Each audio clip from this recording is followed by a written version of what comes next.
ನಕಲಿ ಸ್ನೇಹಗಳು, ನಕಲಿ ಸಂಬಂಧಗಳು, ನಕಲಿ ಪ್ರೀತಿ, ಪ್ರೇಮಗಳು, ನಂಬಿಕೆ ಮೋಸ ಮಾಡುವಂತಹ ಕೆಲವು ಸಂಬಂಧಗಳು ಕಸದ ತೊಟ್ಟಿಯಲ್ಲಿ ಹಾಕುವುದು ಸೂಕ್ತವಾಗಿ ಇರುತ್ತದೆ. ಏಕೆಂದರೆ ಅಂಥವರನ್ನು ನಂಬಿ ನಾವು ನಮ್ಮ ಜೀವನವನ್ನು ಹಾಳು ಮಾಡಿಕೊಳ್ಳುವುದಕ್ಕೆ ಹೋಗಬಾರದು. ನೋಡಿ, ಶತ್ರುಗಳನ್ನಾದರೂ ಕೂಡ ಎದುರಿಸಬಹುದು, ಆದರೆ ಪಕ್ಕದಲ್ಲಿಯೇ ಇರುವವರು ಶತ್ರುಗಳನ್ನು ಎದುರಿಸುವುದು ತುಂಬಾ ಕಷ್ಟವಾಗುತ್ತದೆ. ಹಾಗಾಗಿ ಯಾರು ಶತ್ರುಗಳು, ಯಾರು ಹಿತಶತ್ರುಗಳು ಹಾಗೂ ಯಾರು ಒಳ್ಳೆಯವರು ಎನ್ನುವುದನ್ನು ನಾವು ಅರಿತುಕೊಳ್ಳಬೇಕಾಗಿರುವುದು ತುಂಬಾ ಅವಶ್ಯಕ. ಅರಿತಿರುವರ್ಯಾರು ನಿನ್ನ ಅಂತರಂಗವ, ಅರಿಯದೇ ಇರುವವರು ಆಡುವಂತಹ ಹುಚ್ಚು ಮಾತುಗಳಿಗೆ ನೀನು ಏಕೆ ತಲೆಯನ್ನು ಕೆಡಿಸಿಕೊಳ್ಳುತ್ತೀಯಾ? ಯಾರು ನಿನಗಾಗಿ ಸ್ಮರಿಸುತ್ತಾರೆಯೋ, ಯಾರು ನಿನ್ನನ್ನು ಅರಿತುಕೊಳ್ಳುತ್ತಾರೆಯೋ ಅಂಥವರಿಗಾಗಿ ಮಾತ್ರ ನೀವು ಯೋಚನೆಗಳನ್ನು ಮಾಡುವುದನ್ನು ಕಲಿತುಕೊಳ್ಳಬೇಕು. ಸುಳ್ಳು ನಗುತ್ತಿರುವಾಗ ಸತ್ಯ ಅಳುತ್ತಿರಬಹುದು, ಆದರೆ ಸತ್ಯ ನಗುತ್ತಿದ್ದಾಗ ಸುಳ್ಳು ಅನ್ನುವ ಮಾಯೆ ಜಗತ್ತನ್ನೇ ಬಿಟ್ಟು ಹೋಗಿರುತ್ತದೆ ಎನ್ನುವುದನ್ನು ಮರೆಯಬೇಡಿ. ವಿಶ್ವಾಸ ಕಳೆದುಕೊಳ್ಳುವುದಕ್ಕೆ ಹೋಗಲೇಬೇಡಿ. ಕಷ್ಟದ ಹಾದಿಯಲ್ಲಿಯೇ ಆದರೂ ಕೂಡ ತಾಳ್ಮೆ ಹಾಗೂ ನಂಬಿಕೆಯೊಂದಿಗೆ ಹೆಜ್ಜೆ ಹಾಕುತ್ತೀರಿ. ನಿಮಗಾಗಿ ಜೀವನದಲ್ಲಿ ಸಾವಿರಾರು ಸುಂದರವಾಗಿರುವಂತಹ ಸನ್ನಿವೇಶಗಳು ಬಂದೇ ಬರುತ್ತದೆ ಎನ್ನುವುದನ್ನು ಜೀವನದಲ್ಲಿ ಯಾವುದೇ ಕಾರಣಕ್ಕೂ ಕೂಡ ಮರೆಯುವುದಕ್ಕೆ ಹೋಗಲೇಬೇಡಿ. ನಂಬಿದವರಿಗೆ ಪ್ರಾಣವನ್ನು ಕೊಡುವ ಅಗತ್ಯ ಇಲ್ಲವೇ ಇಲ್ಲ. ಪ್ರಾಣ ಹೋಗುವವರೆಗೂ ಕೂಡ ನಂಬಿಕೆ ದ್ರೋಹವನ್ನು ಮಾಡದಂತೆ ಇದ್ದರೆ ಸಾಕಾಗುತ್ತದೆ. ಯಾರು ನಮ್ಮ ಪರಿಸ್ಥಿತಿ ಮತ್ತು ಭಾವನೆಗಳನ್ನು ಅರ್ಥ ಮಾಡಿಕೊಂಡ ನಂತರವೂ ಕೂಡ ನಮ್ಮನ್ನು ನೋಯಿಸುವವರೋ ಅವರು ಎಂದಿಗೂ ಕೂಡ ನಮ್ಮವರಾಗುವುದಕ್ಕೆ ಸಾಧ್ಯವೇ ಇಲ್ಲ. ಅಂಥವರಿಂದ ದೂರ ಇರುವುದೇ ಒಳ್ಳೆಯದು. ದೇವರು ಬೇಕಂತಲೇ ಕೆಲವು ಸಂಬಂಧಗಳನ್ನು ನಮ್ಮಿಂದ ದೂರ ಮಾಡುತ್ತಾನೆ. ಅದಕ್ಕೆ ಕಾರಣ ಇಷ್ಟೇ, ನಮಗೆ ತಿಳಿಯದೇ ಇರುವಂತಹ ಒಂದು ಅಂಶಗಳು ದೇವರಿಗೆ ತಿಳಿದಿರುತ್ತದೆ. ಜನರು ನಮ್ಮನ್ನು ಎಷ್ಟೇ ತುಳಿದರೂ ಕೂಡ ಪರವಾಗಿಲ್ಲ, ಆ ಹರಿ ಮೇಲೆತ್ತಲು ಸದಾ ಸಿದ್ಧನಾಗಿ ಇರುತ್ತಾನೆ ಎನ್ನುವಂತಹ ನಂಬಿಕೆಯನ್ನು ಜೀವನದಲ್ಲಿ ಬೆಳೆಸಿಕೊಳ್ಳಿ. ಖಂಡಿತವಾಗಿಯೂ ಕೂಡ ಆಗುವುದೆಲ್ಲ ಒಳ್ಳೆಯದೇ ಆಗುತ್ತದೆ. ನಾನು ಗೆದ್ದೇ ಗೆಲ್ಲುತ್ತೇನೆ, ನಾನು ಮಾಡೇ ಮಾಡುತ್ತೇನೆ, ನನ್ನಿಂದ ಇದು ಸಾಧ್ಯ ಎನ್ನುವಂತಹ ಸಣ್ಣ ಭರವಸೆ ನಿಮ್ಮಲ್ಲಿರುವಂತಹ ಭಯವನ್ನಾದರೂ ಓಡಿಸುತ್ತದೆ. ಅಂತಹ ಶಕ್ತಿ ಅದಕ್ಕಿದೆ. ಅದೊಂದು ಬೆಳಕು. ನಿನ್ನ ನಂಬಿಕೆ ನೀ ನಡೆ, ನಿನ್ನ ಜೊತೆ ನಾನಿದ್ದೇನೆ ಎಂದು ಹೇಳುತ್ತಾನೆ ಶ್ರೀಕೃಷ್ಣ ಪರಮಾತ್ಮ. ಹಣೆಯಲ್ಲಿ ಏನೂ ಕೂಡ ಬರೆದಿರುವುದಕ್ಕೆ ಸಾಧ್ಯವೇ ಇಲ್ಲ, ಅದೇ ಆಗುತ್ತದೆ ಎಂದು ಹೇಳುತ್ತಾರೆ. ಆದರೆ ನಿಜವಾಗಿಯೂ ಕೂಡ ನೀನು ಯಾವ ರೀತಿಯಾಗಿ ನಿನ್ನ ಜೀವನವನ್ನು ರೂಪಿಸಿಕೊಳ್ಳುತ್ತೀಯೋ ಅದೇ ರೀತಿಯಾಗಿರುವಂತಹ ಬರವಣಿಗೆಯನ್ನು ನೀನು ಬರೆದುಕೊಳ್ಳಬಹುದು. ಹಾಗಾಗಿ ಇಂದು ಮಾಡುತ್ತಿರುವಂತಹ ಕೆಲಸವನ್ನು ಶ್ರದ್ಧೆ ಪ್ರಾಮಾಣಿಕತೆಯಿಂದ ಮುಂದುವರಿಸಿ. ಆಗುವುದೆಲ್ಲ ಒಳ್ಳೆಯದೇ ಆಗುತ್ತದೆ. ಎಡವಿದಾಗ ಎಡವಿ ಬೀಳುವುದು ಸಹಜ, ಆದರೆ ಎಲ್ಲರೂ ನೋಡುವ ಮುನ್ನ ಏನೂ ಆಗದಂತೆ ಎದ್ದು ನಡೆಯುವುದು ನಮ್ಮ ಜಾಣತನವಾಗಬೇಕು. ಕಾಲ ಯಾರ ಸೊತ್ತು ಕೂಡ ಅಲ್ಲ, ನೊಂದವರಿಗೂ ಒಂದು ದಿನ ಬಂದೇ ಬರುತ್ತದೆ ಎನ್ನುವಂತಹ ಸತ್ಯವನ್ನು ಅರಿತುಕೊಂಡು ಜೀವನವನ್ನು ಮಾಡಬೇಕು. ಖಂಡಿತವಾಗಿಯೂ ಕೂಡ ಒಂದಲ್ಲ ಒಂದು ದಿನ ನಿಮಗೆ ನೋಯಿಸಿದವರಿಗೂ ಕೂಡ ಒಂದಲ್ಲ ಒಂದು ದಿನ ಮಾಡಿದಂತಹ ಕರ್ಮಕ್ಕೆ ತಕ್ಕ ರೀತಿಯ ಪ್ರತಿಫಲವನ್ನು ಆ ದೇವರು ಕರುಣಿಸಿಯೇ ಕರುಣಿಸುತ್ತಾನೆ ಎನ್ನುವುದನ್ನು ಮರೆಯಲೇಬೇಡಿ. ಅವಶ್ಯಕತೆ ಎನ್ನುವಂತಹ ಅನುಕಂಪ ಮುಗಿದ ಮೇಲೆ ನೀನ್ಯಾರು ಎಂದು ಕೇಳುವಂತಹ ಪ್ರಪಂಚ ಇದು. ಹಾಗಾಗಿ ನೀವು ತುಂಬ ಅನವಶ್ಯಕವಾಗಿ ದುರುಪಯೋಗ ಆಗುವುದಕ್ಕೆ ಹೋಗಲೇಬೇಡಿ. ಧರ್ಮದ ಹೆಸರಿನಲ್ಲಿ ಅಧರ್ಮ ಮಾಡುವವರ ಜೊತೆ ಇದ್ದುಕೊಂಡು ಕರ್ಣನಿಗೆ ಒಳ್ಳೆಯ ಗುಣಗಳು ಇದ್ದರೂ ಕೂಡ ಕೊನೆಗಾಲದಲ್ಲಿ ಅವುಗಳೇ ಶಾಪವಾಗಿ ಕಾಡಿದವು. ಒಳ್ಳೆಯತನವಿದ್ದು ಕೆಟ್ಟವರ ಜೊತೆ ಇದ್ದರೆ ಬೆಲೆ ಕಳೆದುಕೊಳ್ಳುವುದು ಖಚಿತ. ತಿಳಿದು ತಿಳಿಯದ ಹಾಗೆ, ಅರಿತರೂ ಅರಿಯದೇ ಇರುವ ಹಾಗೆ, ಕಂಡರೂ ಕಾಣದೇ ಇರುವ ಹಾಗೆ ಬದುಕುವುದೇ ಈಗಿನ ಕಾಲದ ನಿಜವಾದ ಜೀವನ ಶೈಲಿಯಾಗಿದೆ. ಕೆಲವೊಮ್ಮೆ ಬದುಕು ಸಾಕೆನಿಸಬಹುದು, ಆದರೆ ಕ್ಷಣ ಸಹಿಸಿ ಬಿಟ್ಟರೆ ನಮಗೆ ಸಿಹಿಯಾದ ಸಮಯವೂ ಕೂಡ ಬರಬಹುದು. ತಾಳ್ಮೆಯಿಂದಾಗಿರಿ. ನಿಜವಾದ ಸಾಧನೆ ಎನ್ನುವುದು ಬಂದೇ ಬರುತ್ತದೆ. ಮಾಡಿದ ಪಾಪದ ಕರ್ಮವು ಯಾವಾಗಲೂ ಕೂಡ ನಮ್ಮನ್ನು ಮನೆಯ ವಿಳಾಸವನ್ನು ಮರೆಯುವುದಕ್ಕೆ ಸಾಧ್ಯವೇ ಇಲ್ಲ. ಸರಿಯಾದ ಸಮಯಕ್ಕೆ ಮತ್ತು ಸರಿಯಾದ ಸಂದರ್ಭಕ್ಕೆ ಅನುಗುಣವಾಗಿ ಸೂಕ್ತವಾಗಿರುವಂತಹ ಸ್ಥಳಕ್ಕೆ ಬಂದು ಮುಟ್ಟುತ್ತದೆ. ಇದು ದೇವರ ಆಜ್ಞೆ. ಇದನ್ನು ಯಾರೂ ಕೂಡ ಬದಲಿಸುವುದಕ್ಕೆ ಸಾಧ್ಯವೇ ಇಲ್ಲ. ಮನುಷ್ಯ ಯಾವಾಗಲೂ ಕೂಡ ಖಾಲಿ ಕೂರಬಾರದು. ಯಾವುದಾದರೂ ಒಂದು ಕೆಲಸದಲ್ಲಿ ಸಕ್ರಿಯ ಆಗಿರಬೇಕು. ಇಲ್ಲವಾದರೆ ಅವನ ಆಯಸ್ಸು ನಕಾರಾತ್ಮಕ ಭಾವನೆಗಳಿಗೆ ಒಳಗಾಗುತ್ತದೆ. ತನ್ನ ಪಾದದ ಕೆಳಗೆ ಸಿಕ್ಕಂತಹ ಅಳಿಲನ್ನ ಶ್ರೀರಾಮನು ಕೇಳಿದ, ನೀನೇಕೆ ಕೂಗದೆ ಸುಮ್ಮನೆ ಇದ್ದೆ ಎಂದು. ಆಗ ಅಳಿಲು ಹೇಳಿತು, ಯಾರನ್ನ ಕೂಗಲಿ, ಭಗವಂತ ನನ್ನ ಕಾಯುವವನೇ ತುಳಿದಿರುವಾಗ ಎಂದು. ಎಂತಹ ಅರ್ಥಗರ್ಭಿತವಾಗಿರುವಂತಹ ಮಾತು ಅಲ್ಲವೇ? ಭಗವಂತ ನಿನ್ನನ್ನೇ ನಂಬಿದೆನು, ನನ್ನನ್ನು ಕೈ ಬಿಡುವುದಿಲ್ಲ ಎಂದು ಬಲವಾದ ನಂಬಿಕೆ ನನ್ನದು. ನನ್ನ ಪ್ರತಿ ಹೆಜ್ಜೆಯಲ್ಲಿಯೂ ಕೂಡ ನೀ ನನ್ನ ಜೊತೆಗೆ ಇರುವೆ ಎಂದು ನಂಬಿ ಮುಂದೆ ಸಾಗುವೆ. ಮಾಡುವುದನ್ನು ಒಳ್ಳೆಯ ರೀತಿಯಲ್ಲಿ ಮಾಡು. ಖಂಡಿತವಾಗಿಯೂ ಕೂಡ ನನ್ನ ಆಶೋತ್ತರಗಳು ಈಡೇರುವ ಹಾಗೆ ಮಾಡು. ಯಾವ ಸಂಬಂಧವಾದರೂ ಕೂಡ ಸರಿ, ಅನಿವಾರ್ಯಕ್ಕೂ ಅಥವಾ ಒತ್ತಾಯಕ್ಕೂ ಒಲಿಸಿಕೊಳ್ಳಲು ಪ್ರಯತ್ನಿಸಬಾರದು.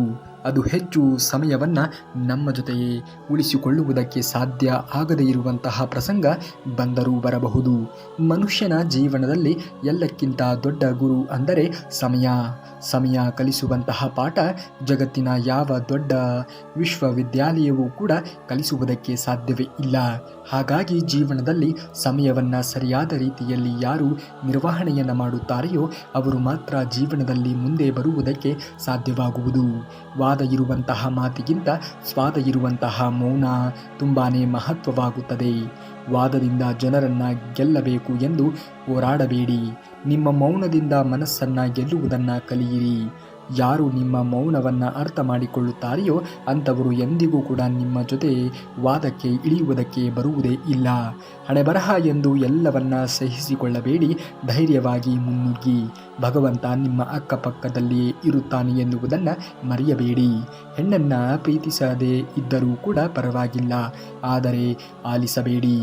ಅವಳ ಪ್ರತಿಯೊಂದು ಕಣ್ಣೀರಿನ ಹನಿಗಳನ್ನು ಕೂಡ ನಾನು ಲೆಕ್ಕ ಇಟ್ಟಿರುತ್ತೇನೆ. ಅದಕ್ಕೆ ಶಿಕ್ಷೆ ಎನ್ನುವುದು ಖಂಡಿತವಾಗಿಯೂ ಕೂಡ ಅನುಭವಿಸಬೇಕಾಗುತ್ತದೆ. ನೀವು ತಕ್ಷಣಕ್ಕೆ ಆಡಿರುವಂತಹ ಮಾತನ್ನು ಕೇಳಿಸಿಕೊಂಡವರ ಮನಸ್ಸಿನಲ್ಲಿ ಎಷ್ಟು ಆಳವಾಗಿರುವಂತಹ ಬೇರು ಇರುತ್ತದೆ ಎಂದರೆ ನಿಮಗೆ ತಿಳಿಯುವುದಕ್ಕೆ ಸಾಧ್ಯವೇ ಇಲ್ಲ. ನಿಮಗೆ ಆ ನೋವಿನ ಅನುಭವ ಎನ್ನುವುದು ಆದಾಗಲೇ ತಿಳಿಯುವುದು ಆ ನೋವು ಎಂಥದ್ದು ಎಂದು. ಯಾರಾದರೂ ನಿಮ್ಮನ್ನು ನೋಯಿಸಿದರೆ ಅವರನ್ನು ಮತ್ತೆ ಅವರಿಗೆ ಮರಳಿ ಕೊಡುವುದಕ್ಕೆ ಎಂದಿಗೂ ಕೂಡ ಹೋಗಬೇಡಿ ಎಂದು ಕಾಯುವುದಕ್ಕೂ ಕೂಡ ಬಯಸುವುದಕ್ಕೂ ಕೂಡ ಹೋಗಬೇಡಿ. ಏಕೆಂದರೆ ಮರ ಸಿಹಿಯಾದ ಹಣ್ಣು ಕೊಡುತ್ತದೆ, ಜನ ಅದಕ್ಕೆ ಹೆಚ್ಚು ಕಲ್ಲನ್ನು ಒಗೆಯುತ್ತಾರೆ. ಯಾರ ಬಗ್ಗೆಯೂ ಕೂಡ ಕೆಟ್ಟದ್ದಾಗಿ ಯೋಚನೆಗಳನ್ನು ಮಾಡುವುದಕ್ಕೆ ಹೋಗಲೇಬೇಡಿ. ಸಮಯ ಸಂದರ್ಭಕ್ಕೆ ಗೊತ್ತಿದೆ ಯಾರಿಗೆ ಯಾವುದನ್ನು ಕರುಣಿಸಬೇಕು, ಯಾರಿಗೆ ಯಾವುದನ್ನು ಕೊಡಬೇಕು ಎಂದು. ಹೆಣ್ಣಿಗೆ ಬಂದ ಬಳಗಗಳ 100 ಸಂಬಂಧಗಳಿರುವುದಕ್ಕಿಂತ ಗಂಡು ಎನ್ನುವಂತಹ ಒಂದು ಸಂಬಂಧ ಉತ್ತಮವಾಗಿ ಇದ್ದರೆ ಸಾಕಾಗುತ್ತದೆ. 100 ಕೆಲಸಗಳ ಒತ್ತಡದಲ್ಲಿಯೂ ಕೂಡ ನಿನಗಾಗಿ ಒಂದು ಕ್ಷಣ ಮೀಸಲಿಟ್ಟು, ಹೇಗಿದ್ದೀಯಾ, ನಿಮಗೇನಾದರೂ ಸಮಸ್ಯೆನಾ, ನೀನು ಖುಷಿಯಿಂದ ಇದ್ದೀಯಾ ಎಂದು ಕೇಳುವಂತಹ ಆ ತರಹದ ಗಂಡ ಸಿಕ್ಕರೆ ಆ ಹೆಣ್ಣು ಅದೃಷ್ಟವಂತಳು. ಅಂತಹ ಗಂಡ ಸಿಕ್ಕರೆ ಅಂಥವರನ್ನು ಎಂದಿಗೂ ಕೂಡ ಕಳೆದುಕೊಳ್ಳುವುದಕ್ಕೆ ಹೋಗಲೇಬೇಡಿ. ಬೆಳೆಯಬೇಕು ನಾವು. ಏಕೆಂದರೆ ನಮ್ಮನ್ನು ತುಳಿದವರನ್ನು ಕರೆದು ಅವರೇ ನಮ್ಮನ್ನು ಸನ್ಮಾನಿಸಬೇಕು. ಆ ರೀತಿಯಾಗಿ ಬೆಳವಣಿಗೆಯನ್ನು ನಾವು ಹೊಂದಬೇಕಾಗಿರುವುದು ಅವಶ್ಯಕ. ಶತ್ರು ಕೆಟ್ಟದ್ದನ್ನೇ ಬಯಸುತ್ತಾನೆ, ಮಿತ್ರ ಜೊತೆಯಲ್ಲಿ ಇದ್ದುಕೊಂಡೇ ಕೆಟ್ಟದ್ದನ್ನು ಬಯಸುತ್ತಾನೆ. ಯಾರ ಬಗ್ಗೆಯೂ ಕೂಡ ಕೆಟ್ಟದ್ದನ್ನು ಮಾತನಾಡುವುದಕ್ಕೆ ಹೋಗಲೇಬೇಡಿ. ಆಗುವುದೆಲ್ಲ ಒಳ್ಳೆಯದಕ್ಕೆ ಎಂದು ಪರಿಭಾವಿಸುತ್ತಾ ಮುಂದುವರಿಯಿರಿ. ದೇವರು ಇದ್ದಾನೆ. ಯಾರಿಗೆ ಏನನ್ನು ಕರುಣಿಸಬೇಕೋ, ಯಾರಿಗೆ ಏನನ್ನು ಕರುಣಿಸಬಾರದು ಎನ್ನುವುದು ಆತನಿಗೆ ತುಂಬ ಚೆನ್ನಾಗಿ ತಿಳಿದಿದೆ. ಶ್ರಮ ಎನ್ನುವುದು ಯಾರನ್ನೂ ಕೂಡ ಕೊಳ್ಳುವುದಿಲ್ಲ. ಅದು ಒಂದಲ್ಲ ಒಂದು ದಿನ ಅದಕ್ಕೆ ತಕ್ಕಂತೆ ಪ್ರತಿಫಲವನ್ನು ನೀಡುತ್ತದೆ. ಆದರೆ ಚಿಂತೆ ಎನ್ನುವುದು ಹಾಗಲ್ಲ. ಅದು ಬಹಳಷ್ಟು ಜನರನ್ನು ಜೀವಂತವಾಗಿ ಕೊಲ್ಲುತ್ತದೆ. ಸುಖ ಬೇಕು ಅಂದರೆ ತಡರಾತ್ರಿಯವರೆಗೂ ಕೂಡ ಎಚ್ಚರವಾಗಿ ಇರಬೇಡ. ಶಾಂತಿ ಬೇಕು ಅಂದರೆ ಹಗಲಲ್ಲಿ ಮಲಗಬೇಡ. ಸನ್ಮಾನ ಬೇಕು ಅಂದರೆ ವ್ಯರ್ಥವಾಗಿ ಮಾತನಾಡಬೇಡ. ಪ್ರೀತಿ ಬೇಕು ಅಂದರೆ ನಿಮ್ಮನ್ನು ಎಲ್ಲರೆದುರಿಗೆ ಬಿಟ್ಟು ಕೊಡಲು ಬೇಡ. ತಿಳಿಯದೇ ಆದಂತಹ ಪ್ರತಿಯೊಂದು ತಪ್ಪಿಗೂ ಕೂಡ ಕ್ಷಮೆ ಎನ್ನುವುದು ಇದ್ದೇ ಇರುತ್ತದೆ. ಆದರೆ ತಿಳಿದು ಮಾಡುವಂತಹ ಪ್ರತಿಯೊಂದು ತಪ್ಪಿಗೂ ಕೂಡ ತಲೆ ದಂಡ ಮಾತ್ರ ಇರುತ್ತದೆ. ಬುದ್ಧಿ ಹೇಳುವಂತಹ ಮಂದಿ 100 ಜನರು ಸಿಗುತ್ತಾರೆ. ನಿನಗೆ ತೊಂದರೆ ಆದಾಗ ಬಂದು ನೋಡುವಂತಹ ಜನರು ಸಿಗುವುದು ತೀರಾನೇ ವಿರಳ. ತಡವಾದರೂ ಕೂಡ ನೀನೇ ಎದ್ದು ನೋಡು. ನಿನ್ನನ್ನು ತಡೆಯಲು ಯಾರೂ ಕೂಡ ಇರುವುದಕ್ಕೆ ಸಾಧ್ಯವೇ ಇಲ್ಲ. ನಗಬೇಕು. ಯಾರು ಎಷ್ಟೇ ನೋವು ಕೊಟ್ಟರೂ ಕೂಡ ನಾವು ನಗುತ್ತಲೇ ಇರಬೇಕು. ಏಕೆಂದರೆ ನೋವು ಕೊಟ್ಟವರಿಗೆ ನಮ್ಮ ನಗುವೇ ಉತ್ತರವಾಗಬೇಕು, ನಮ್ಮ ನಗುವೇ ಅವರಿಗೆ ನೋವಾಗಬೇಕು. ಆ ರೀತಿಯಾಗಿ ನಾವು ಅದನ್ನು ಜೀವನದಲ್ಲಿ ಬೆಳೆಸಿಕೊಳ್ಳಬೇಕು. ಆಡಂಬರದ ಜೀವನದ ನಡೆಸುವಂತಹ ವ್ಯಾಮೋಹಕ್ಕೆ ಬಿದ್ದು ಸಂಪಾದನೆಗಿಂತ ಹೆಚ್ಚಾಗಿ ಸಾಲವನ್ನು ಮಾಡಿಕೊಂಡರೆ ಸಾಲದ ಭಾರ ಹೆಚ್ಚಾಗಿ 4 ಜನ ನಿನ್ನ ಹೊರುವಂತೆ ಮಾಡಿಕೊಳ್ಳಬೇಕಾಗುತ್ತದೆ. ಯಾವುದೇ ಕಾರಣಕ್ಕೂ ಕೂಡ ಆಡಂಬರದ ಜೀವನಕ್ಕೆ ಮನುಷ್ಯನಾದವನು ಒಳಗಾಗಬಾರದು. ಮರವೇ ಜನರಿಂದ ಅತಿ ಹೆಚ್ಚು ಕಲ್ಲೇಟನ್ನು ತಿನ್ನಬೇಕಾಗುತ್ತದೆ. ಅದು ಸಿಹಿಯಾದ ಹಣ್ಣನ್ನು ಕೊಡುವಂತಹ ಮರ. ಹಾಗೆಯೇ ಉಪಕಾರ ಮಾಡುತ್ತಿರುವಂತಹ ಜನರಿಗೆ ಹೆಚ್ಚು ಹೆಚ್ಚು ಕಷ್ಟ ನಿಂದನೆಗಳು ಬರುವುದು ಸಹಜ. ಆ ಎಲ್ಲ ನಿಂದನೆಗಳನ್ನು, ಆ ಎಲ್ಲ ಕಷ್ಟಗಳನ್ನು ಮೆಟ್ಟಿ ನಡೆದಾಗ ಮಾತ್ರ ಬದುಕಿನಲ್ಲಿ ಮುಂದೆ ಬರುವುದಕ್ಕೆ ಸಾಧ್ಯವಾಗುವುದು. ಒಬ್ಬರ ಕಣ್ಣೀರಿಗೆ ಎಂದಿಗೂ ಕೂಡ ನೀನು ಕಾರಣ ಆಗುವುದಕ್ಕೆ ಹೋಗಲೇಬೇಡ. ಯಾವುದು ಕೂಡ ಇಲ್ಲಿ ಶಾಶ್ವತವಾಗಿ ಉಳಿಯುವುದಕ್ಕೆ ಸಾಧ್ಯವೇ ಇಲ್ಲ. ಮೋಡ ಕರಗಿದಂತೆ ಎಲ್ಲವೂ ಕೂಡ ಮಾಯವಾಗುತ್ತದೆ. ಕಷ್ಟ ಕೂಡ ಹಾಗೆ, ಎಲ್ಲವೂ ಕೂಡ ದೂರ ಹೋಗುತ್ತದೆ. ಯೋಗ ಬಂದೇ ಬರುತ್ತದೆ. ಗೆಲುವಿಗಾಗಿ ಶ್ರಮವನ್ನು ಯಾರು ಪಡುತ್ತಾರೆಯೋ ತಡವಾದರೂ ಕೂಡ ಗೆಲ್ಲುತ್ತಾನೆ. ಆತ್ಮವಿಶ್ವಾಸವನ್ನು ಎಂದಿಗೂ ಕೂಡ ಕಳೆದುಕೊಳ್ಳುವುದಕ್ಕೆ ಮನುಷ್ಯನಾದವನು ಹೋಗಲೇಬಾರದು. ಸಾಯುವ ಹಾಗೆ ಮಾಡುವಂತಹ 2 ಬಲವಾದ ಕಾರಣಗಳು, ಒಂದು ಅವಮಾನ, ಇನ್ನೊಂದು ಅನುಮಾನ. ಇವೆರಡನ್ನೂ ಕೂಡ ಮನುಷ್ಯ ಯಾರ ಮೇಲೆಯೂ ಕೂಡ ಪಡುವುದಕ್ಕೆ ಹೋಗಲೇಬಾರದು. ಮರದ ಎಲೆ ಉದರಿ ಬೀಳುವಾಗ ಮನುಷ್ಯನಿಗೆ ಒಂದು ಸಂದೇಶ ರವಾನೆ ಆಗುತ್ತದೆ. ಹೇ ಮನುಜ, ನೀನು ಹೊರೆಯಾದರೆ ನಿನ್ನವರೇ ನಿನ್ನನ್ನು ದೂರ ಮಾಡುವುದು ಕಟ್ಟಿಟ್ಟ ಬುತ್ತಿ ಎಂದು ಅರಿತುಕೋ.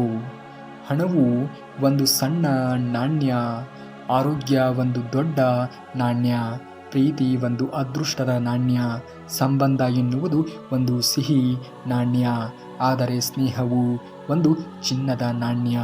ಯಾವುದನ್ನು ನೀವು ಪಡೆದುಕೊಳ್ಳುತ್ತೀರಾ, ಯಾವುದನ್ನು ನಿಮ್ಮ ಬಳಿಗೆ ಉಳಿಸಿಕೊಳ್ಳುತ್ತೀರಾ ಎನ್ನುವುದು ನಿಮಗೆ ಬಿಟ್ಟಿದ್ದು. ನಿಮಗೆ ಎಲ್ಲವೂ ಕೂಡ ಅರ್ಥವಾಗುತ್ತದೆ ಸಮಯ ಸಂದರ್ಭ ಎನ್ನುವುದು ಒದಗಿ ಬಂದಾಗ. ಮೇಲಿರುವವರು ನೋಡುತ್ತಲೇ ಇರುತ್ತಾರೆ. ನಾವು ಬೇರೆಯವರ ಬದುಕಿಗೆ ಎಸೆದ ಕಲ್ಲು ನಮ್ಮ ಬದುಕಿಗೆ ದೊಡ್ಡ ಬಂಡೆಯಾಗಿ ಬೀಳುತ್ತದೆ. ಖಂಡಿತವಾಗಿಯೂ ಕೂಡ ಯಾರಿಗೂ ಕೆಟ್ಟದ್ದನ್ನು ಬಯಸುವುದಕ್ಕೆ ಹೋಗಲೇಬೇಡಿ. ಆಗುವುದೆಲ್ಲ ಒಳ್ಳೆಯದೇ ಆಗುತ್ತದೆ. ಕೃಷ್ಣ ಪರಮಾತ್ಮನ ಮೇಲೆ ನಂಬಿಕೆಯನ್ನು ಇಡಿ. ಖಾಲಿ ಪಾತ್ರೆ ಹಿಡಿದವರನ್ನು ನೋಡಿ ಭಿಕ್ಷುಕ ಎಂದು ತೀರ್ಮಾನಿಸಬೇಡಿ. ಅವನು ಆಹಾರ ಹಂಚಿ ಹೊರಟಂತಹ ದಾನಿಯೂ ಕೂಡ ಆಗಿರಬಹುದು ಅಲ್ಲವೇ? ಹಾಗಾಗಿ ಯಾವುದೇ ಕಾರಣಕ್ಕೂ ಕೂಡ ಏನೋ ನೋಡಿ ಯಾವುದನ್ನು ನಾವು ನಿರ್ಧಾರ ಮಾಡುವುದಕ್ಕೆ ಹೋಗಲೇಬಾರದು. ಸಮಯ ಸಂದರ್ಭ ಎನ್ನುವುದು ಪ್ರತಿಯೊಬ್ಬರಿಗೂ ಕೂಡ ಒಂದೇ ರೀತಿಯಾಗಿ ಇರುತ್ತದೆ ಎನ್ನುವುದನ್ನು ಹೇಳುವುದಕ್ಕೆ ಸಾಧ್ಯವೇ ಇಲ್ಲ. ಎಲ್ಲರಿಗೂ ಒಂದಲ್ಲ ಒಂದು ರೀತಿಯ ಪಾಠವನ್ನು ಸಮಯ ಎನ್ನುವುದು ಕಲಿಸುತ್ತದೆ. ದೇವರು ಮೊದಲು ಕಷ್ಟವನ್ನು ನೀಡುತ್ತಾನೆ, ನಂತರ ಸುಖವನ್ನು ಕೊಡುತ್ತಾನೆ. ಆದರೆ ಮನುಷ್ಯ ಬಯಸುವುದು ಬರೀ ಸುಖ ಮಾತ್ರ. ಕಷ್ಟದ ನಂತರ ಸುಖ ಸಿಕ್ಕರೆ ತುಂಬಾನೇ ಬೆಲೆ ಬಾಳುತ್ತದೆ. ಅದೇ ಮೊದಲು ಸುಖ ಕೊಟ್ಟ ನಂತರ ಕಷ್ಟ ಕೊಟ್ಟರೆ ಅದನ್ನು ಭರಿಸುವುದಕ್ಕೆ ತುಂಬಾನೇ ಕಷ್ಟವಾಗುತ್ತದೆ. ಭಗವದ್ಗೀತೆಯ ಪ್ರಕಾರ ಈ 5 ಸಂದರ್ಭಗಳಲ್ಲಿ ನಾವು ಶಸ್ತ್ರ ಎತ್ತುವುದು ಅನಿವಾರ್ಯವಾಗಿದೆ. ಆತ್ಮರಕ್ಷಣೆಗಾಗಿ, ದೇಶದ ರಕ್ಷಣೆಗಾಗಿ, ಧರ್ಮದ ರಕ್ಷಣೆಗಾಗಿ, ಸ್ತ್ರೀಯ ರಕ್ಷಣೆಗಾಗಿ ಮತ್ತು ಗೋವುಗಳ ರಕ್ಷಣೆಗಾಗಿ ಈ ಒಂದು ಸಂದೇಶವನ್ನು ಎಲ್ಲರಿಗೂ ಕೂಡ ರವಾನಿಸಿ. ಖಂಡಿತವಾಗಿಯೂ ಕೂಡ ಆಗುವುದೆಲ್ಲ ಒಳ್ಳೆಯದೇ ಆಗುತ್ತದೆ. ಆಸೆಗಳಿಗೆ ಅಂತ್ಯ ಎನ್ನುವುದು ಇರುವುದಕ್ಕೆ ಸಾಧ್ಯವೇ ಇಲ್ಲ. ಕನಸುಗಳಿಗೆ ಕಾಸು ಎನ್ನುವುದು ಇಲ್ಲ. ಸಮಸ್ಯೆಗಳಿಗೆ ಸಾವು ಎನ್ನುವುದೇ ಇಲ್ಲ. ಭಾವನೆಗಳಿಗೆ ಬೆಲೆ ಎನ್ನುವುದೇ ಇಲ್ಲ. ಬದುಕಿಗೆ ನೆಲೆ ಎನ್ನುವುದೇ ಇಲ್ಲ. ಕಷ್ಟಗಳಿಗೆ ಕಣ್ಣೀರೇ ಇಲ್ಲ. ಸಾವು ಇರದೆ ಯಾರೂ ಕೂಡ ಇಲ್ಲಿಯವರೆಗೆ ಬದುಕುವುದಕ್ಕೆ ಸಾಧ್ಯವೇ ಆಗಿಲ್ಲ. ಬೆಳಕು ನೀಡಿ ಉರಿದಂತಹ ನಂತರವೇ ಮೇಣದ ಬತ್ತಿಗೆ ಗೊತ್ತಾಗಿದ್ದು ನನ್ನನ್ನು ಸುಟ್ಟಿದ್ದು ಮತ್ಯಾರೂ ಕೂಡ ಅಲ್ಲ, ನನ್ನೊಳಗೆ ಇರುವಂತಹ ದಾರವೇ ಅಂತ. ಬದುಕು ಕೂಡ ಹಾಗೆ. ಕೆಲವೊಮ್ಮೆ ನಾವು ತೀರಾ ಕೆಲವರ ಮೇಲೆ ಅವಲಂಬಿತವಾಗಿ ಜೀವನವನ್ನು ಮಾಡುವುದಕ್ಕೆ ಹೋಗುತ್ತೇವೆ. ಆದರೆ ಅದೇ ಒಂದು ದಾರಿ ನಮಗೆ ಮುಳ್ಳಾಗಿ ಪರಿವರ್ತನೆ ಆಗುತ್ತದೆ. ಯಾರ ಮೇಲೆಯೂ ಕೂಡ ಅತಿಯಾದ ಆತ್ಮವಿಶ್ವಾಸ ಜನರಿಗೆ ಒಳ್ಳೆಯದಲ್ಲ. ಯಾರು ಯಾವಾಗ ಹೇಗೆ ಬದಲಾಗುತ್ತಾರೆ ಎಂದು ಹೇಳುವುದಕ್ಕೆ ಸಾಧ್ಯವಿಲ್ಲ ನೋಡಿ.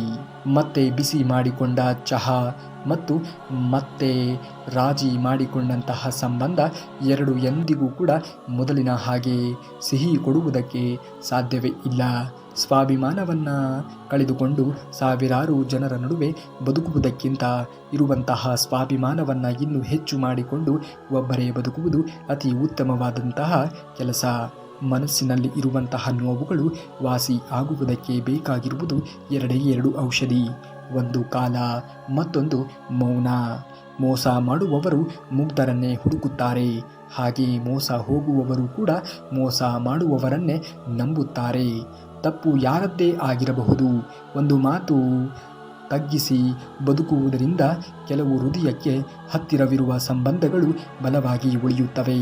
ವ್ಯಕ್ತಿ ಬೇಕು ಅಂದರೆ ತಪ್ಪನ್ನು ಮರೆಯಬೇಕು. ತಪ್ಪು ಮುಖ್ಯ ಅಂದರೆ ವ್ಯಕ್ತಿಯನ್ನು ಮರೆತು ಬಿಡಬೇಕು.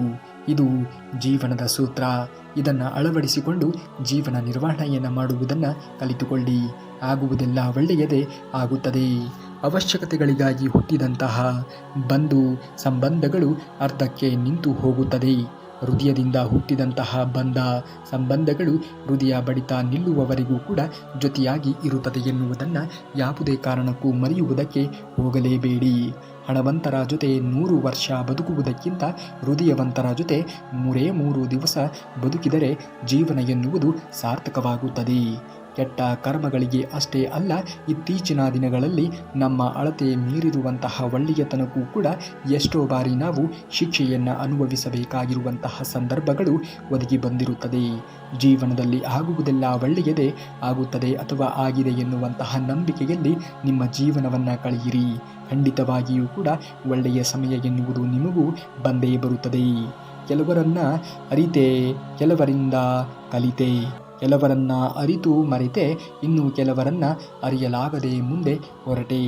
ಜೀವನದಲ್ಲಿ ಯಾರನ್ನಾದರೂ ಕೂಡ ಕ್ಷಮಿಸಿಬಿಡಿ. ಆದರೆ ನಿಮ್ಮ ಸಹಾಯ ತೆಗೆದುಕೊಂಡು ನಿಮಗೆ ಮೋಸವನ್ನು ಮಾಡಿದವರನ್ನ ಮಾತ್ರ ಯಾವುದೇ ಕಾರಣಕ್ಕೂ ಕೂಡ ಕ್ಷಮಿಸುವುದಕ್ಕೆ ಹೋಗಬೇಡಿ. ತಪ್ಪಿಗೆ ಕ್ಷಮೆ ಎನ್ನುವುದು ಇದೆ, ಆದರೆ ಮೋಸಕ್ಕೆ ಕ್ಷಮೆ ಎನ್ನುವುದು ಇರುವುದಕ್ಕೆ ಸಾಧ್ಯವೇ ಇಲ್ಲ.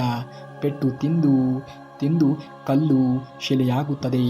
ಅಂಥದ್ದರಲ್ಲಿ ಪದೇ ಪದೇ ಸೋತಾಗ ಯಶಸ್ಸು ಕಾಣಲು ಆಗುವುದಿಲ್ಲವೇನು? ಖಂಡಿತವಾಗಿಯೂ ಕೂಡ ಹಾಗೆ ಆಗುತ್ತದೆ. ಏನಾದರೂ ಒಂದು ಸಾಧನೆಯನ್ನು ಮಾಡೇ ಮಾಡುತ್ತೇನೆ ಎನ್ನುವಂತಹ ಛಲ ನಿನ್ನಲ್ಲಿ ಬಲವಾಗಿ ಇದ್ದಾಗ ಖಂಡಿತವಾಗಿಯೂ ಕೂಡ ಎಲ್ಲವೂ ಸಾಧ್ಯವಾಗುತ್ತದೆ. ಇದು ಸ್ವಾರ್ಥದ ಪ್ರಪಂಚ. ಮಾತಿಗೆ ಮರುಳಾಗುವುದಕ್ಕೆ ಹೋಗಬೇಡ. ಎಲ್ಲರೂ ಕೂಡ ನಮ್ಮವರಂತೆ ಕಂಡರೂ ಕೂಡ ಯಾರೂ ನಮ್ಮವರಾಗುವುದಕ್ಕೆ ಸಾಧ್ಯವೇ ಇಲ್ಲ. ಅವಶ್ಯಕತೆ ಇಲ್ಲ ಎಂದ ಮೇಲೆ ನೀನು ಅವರ ಸಂಬಂಧಿತ ಅನ್ನುವುದಕ್ಕೆ ತಳಿ ಹಾಕಿ ಬಿಡುತ್ತಾರೆ. ಜನರು ನಿಮ್ಮ ಬಗ್ಗೆ ಏನು ಯೋಚಿಸುತ್ತಾರೆ ಎನ್ನುವುದು ಮುಖ್ಯ ಆಗಿರುವುದಕ್ಕೆ ಸಾಧ್ಯವೇ ಇಲ್ಲ. ನಿಮ್ಮ ಬಗ್ಗೆ ನೀವು ಎಷ್ಟು ಯೋಚಿಸುತ್ತಿದ್ದೀರಿ ಎನ್ನುವುದು ತುಂಬಾ ಅವಶ್ಯಕ ಉಂಟು ಮಾಡುತ್ತದೆ. ಹಾಗಾಗಿ ಯಾರ ಬಗ್ಗೆಯೂ ಕೂಡ ಯೋಚನೆಗಳನ್ನು ಮಾಡುವುದಕ್ಕೆ ಹೋಗಲೇಬೇಡಿ. ನಿಮ್ಮ ಬಗ್ಗೆ ನೀವು ಯೋಚನೆಗಳನ್ನು ಮಾಡಿ. ಖಂಡಿತವಾಗಿಯೂ ಕೂಡ ನೀವು ಜೀವನದಲ್ಲಿ ಮುಂದೆ ಬರುವುದಕ್ಕೆ ಸಾಧ್ಯವಾದೀತು. ಆಗುವುದೆಲ್ಲ ಒಳ್ಳೆಯದೇ ಆಗುತ್ತದೆ. ಶ್ರೀಕೃಷ್ಣ ಪರಮಾತ್ಮನ ಮೇಲೆ ನಂಬಿಕೆಯನ್ನು ಇಡಿ. ಖಂಡಿತವಾಗಿಯೂ ಕೂಡ ಒಳ್ಳೆಯ ಕೆಲಸ ನಿಮ್ಮ ಜೀವನದಲ್ಲಿಯೂ ಬಂದೇ ಬರುತ್ತದೆ. ನೀವೇನಾದರೂ ಶ್ರೀಕೃಷ್ಣ ಪರಮಾತ್ಮನ ಭಕ್ತರೇ ಆಗಿದ್ದರೆ ಈ ಕೂಡಲೇ ಈ ವಿಡಿಯೋಗೆ ಒಂದು ಲೈಕನ್ನು ಮಾಡಿ ಹಾಗೂ ಜೈ ಶ್ರೀಕೃಷ್ಣ ಪರಮಾತ್ಮ ಎಂದು ಕಮೆಂಟನ್ನು ಮಾಡಿ. ಇನ್ನು ನಾಳೆಯ ಶ್ರೀಕೃಷ್ಣ ಪರಮಾತ್ಮನ ವಚನಾಮೃತದೊಂದಿಗೆ ಭೇಟಿ ಆಗುವವರೆಗೂ ಧನ್ಯವಾದ. ಕರುನಾಡಿಗೆ.